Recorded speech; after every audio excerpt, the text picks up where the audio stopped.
उनके समन्वय, संचालन तथा नियंत्रण में सहजता लाने हेतु एक महत्वपूर्ण वेब पोर्टल का विमोचन लोकार्पण हो रहा है।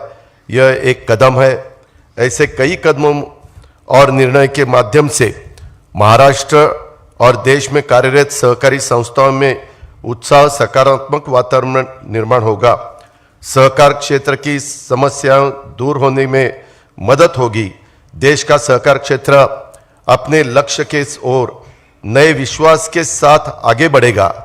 सहकारिता के माध्यम से समाज सभी वर्गों के आर्थिक, सामाजिक विकास में अच्छा बदलाव आएगा, यह मुझे उम्मीद है।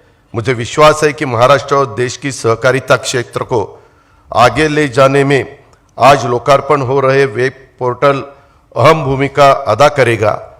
इस जनोपयोगी महत्वपूर्ण पोर्टल की संकल्पना निर्मिति में योगदान देने वाले सभी पदाधिकारी, अधिकारी, कर्मचारी, भाई बहनों में अभिनंदन करना चाहता हूं, शुक्रिया अदा करना चाहता हूं, सभी को धन्यवाद देना चाहता हूं।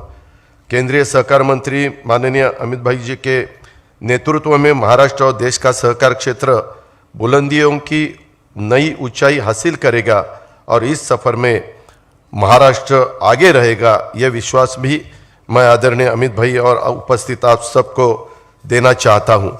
आज जैसा ये महत्वपूर्ण कार्यक्रम है, वैसे महाराष्ट्र में, उत्तर प्रदेश में, गुजरात में सभी जगह में गन्ने का उत्पादन बहुत ज़्यादा पैमाने पे हमारे फार्मर्स निकालते हैं। मुझे मालूम है यहाँ भी दिलीप वळसे पाटिल बैठे हैं, हर्षवर्धन पाटिल जी है, हमारे राधाकृष्ण विखे पाटिल है, हम सब कोऑपरेटिव में काम करने वाले लोग हैं।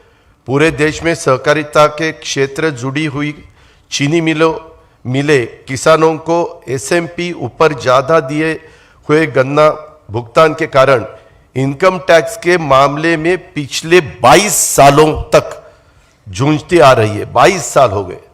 मैंने तो इतने दफा अलग अलग फाइनेंस मिनिस्टर को हम सब जाके मिले कि मैं आपको बता नहीं सकता। इस चलते सहकारिता चीनी उद्योग को 12,500 से 15,000 करोड़ तक पूरे देश में आयकर भुगतान केंद्र सरकार को देने की बड़ी नौबत थी और इस वजह से सारी सहकारिता चीनी मिलें बंद होने का बहुत बड़ा खतरा था। इस राशि में हमारे महाराष्ट्र राज्य की सहकारिता मिलों को करीबन 7,500 से 9,000 करोड़ तक का बड़ा असर शामिल था और बार बार इनकम टैक्स की नोटिस आती थी। बार बार उसके बारे में हम दिल्ली जाते थे, लेकिन कुछ रास्ता नहीं निकल सकता था। लेकिन आदरणीय नरेंद्र मोदी साहब ने एक बड़ा अच्छा फैसला करके सहकारिता क्षेत्र को देश में अधिक सक्षम करने के हेतु से नए और स्वतंत्रता सहकारिता मंत्रालय का निर्माण किया। सहकारिता से समृद्धि, ये नारा देश को देते हुए अत्यंत कर्तव्यदक्ष आदरणीय अमित भाई जी शाह साहब को इस मंत्रालय की सही जिम्मेवारी सौंपी गई। मुझे आप सबको ये जानकारी देते हुए खुशी हुई जब सहकारिता चीनी उद्योग का प्रतिनिधि मंडल इनकम टैक्स की इस समस्या को हल करने के लिए हेतु से आदरणीय अमित भाई जी को मिलने के लिए उन्होंने इस मंडल को आश्वस्त किया कि गन्ना किसानों और सहकारिता चीनी मिलों के हित में जरूर हल निकालेंगे। सुप्रीम कोर्ट में अनेक वर्षों से ये मामला दायर था और चीनी मिलों को बीच बीच में राहत के तौर पर कुछ रकम भरनी भी पड़ रही थी, लेकिन आदरणीय अमित भाई ने वित्त मंत्रालय के साथ इस पूरे मामले में को समझते हुए फाइनेंस बिल को लोकसभा सदन में पेश करके यह पूरा इनकम टैक्स माफ कर दिया। इससे सब भारत देश के और महाराष्ट्र के गन्ना किसानों में एवं सहकारिता चीनी उद्योग को बड़ी राहत प्राप्त हुई है। मैं आदरणीय अमित भाई शाह जी को महाराष्ट्र राज्य की सरकार, सहकारिता चीनी उद्योग और सारे गन्ना किसानों की ओर से धन्यवाद करता हूं तथा उनका शुक्रगुजार करता हूं।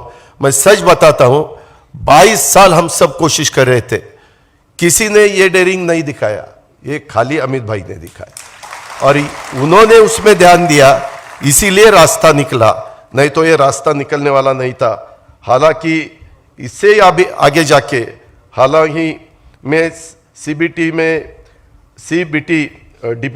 CBDT ने इस इनकम टैक्स के मामले में एक SOP स्टैंडर्ड ऑपरेटिंग प्रोसीजर जारी की है। इसके चलते अब FRP के ऊपर इथेनॉल और कोजनरेशन और सहकारिता चीनी उद्योग ने सही और पारदर्शी ढंग से काम करके पैसा जुटाया और किसानों को ज़्यादा रकम दी तो राज्य सरकार की मान्यता रहते इस पर इनकम टैक्स नहीं लगाने वाला है। यह भी एक बड़ा दिलासा हमको मिला है। उसकी भी ऑर्डर बीच में ही हमें सबको मिली है। मी आपल्याला सगळ्यांना सांगू इच्छितो की मी एका कारखान्याचं नेतृत्व करतो।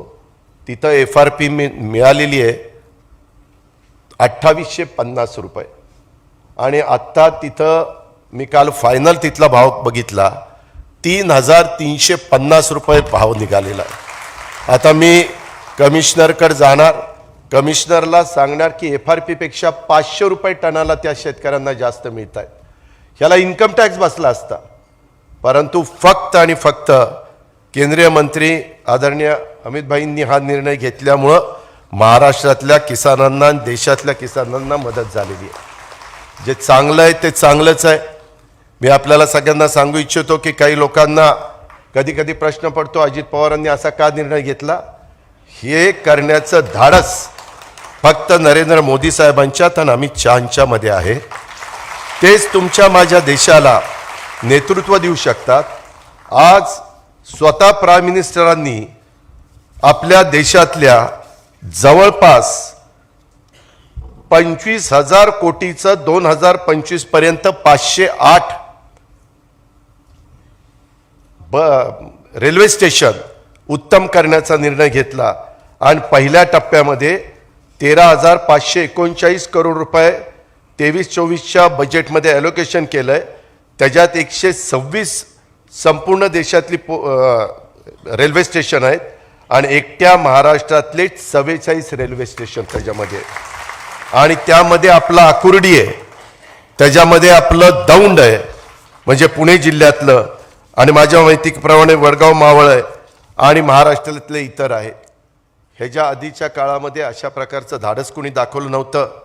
आपल्या महाराष्ट्रामध्ये आत्ता इन्फ्रास्ट्रक्चरच्या बाबतीमध्ये गव्हर्नमेंट ऑफ इंडियाच्याकडनं 80,000 कोटीची कामं चालू आहेत। 80,000 कोटीची, मग ते नॅशनल हायवे असतील, ते एअरपोर्ट असतील, ते वेगवेगळ्या प्रकारचे पोर्ट असतील, ते वेगवेगळ्या प्रकारचे महत्त्वाच्या हे असे रेल्वे स्टेशन असतील, अशा प्रकारचं काम आज देशामध्ये जर अनेक लीडर आपण बघितले तर ते फक्त आणि फक्त नरेंद्र मोदी साहेबच करू शकतात।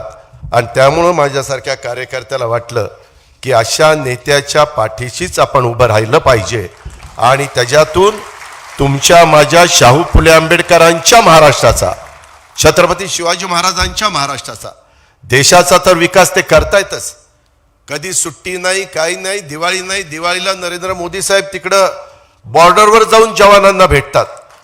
गेल्या 9 वर्षामध्ये ज्या प्राईम मिनिस्टरनी कसल्याही प्रकारची सुट्टी घेतली नाही अशा प्रकारचे प्राईम मिनिस्टर, मी मागच्या कुठल्या प्राईम मिनिस्टरच्या बद्दल अपमान करणारे शब्द वापरणार नाही, परंतु हे फक्त आणि फक्त नरेंद्र मोदी साहेबच करू शकतात। आज देशाला त्यांच्याशिवाय पर्याय नाही। जगामध्ये मान्य झालेलं ते नेतृत्व आहे आणि आज अमित भाई देखील तितक्याच तडफेने काम करतात। मला देखील एखादं काम त्यांना सांगितल्यानंतर ताबडतोब त्याचा निकाल लागतो।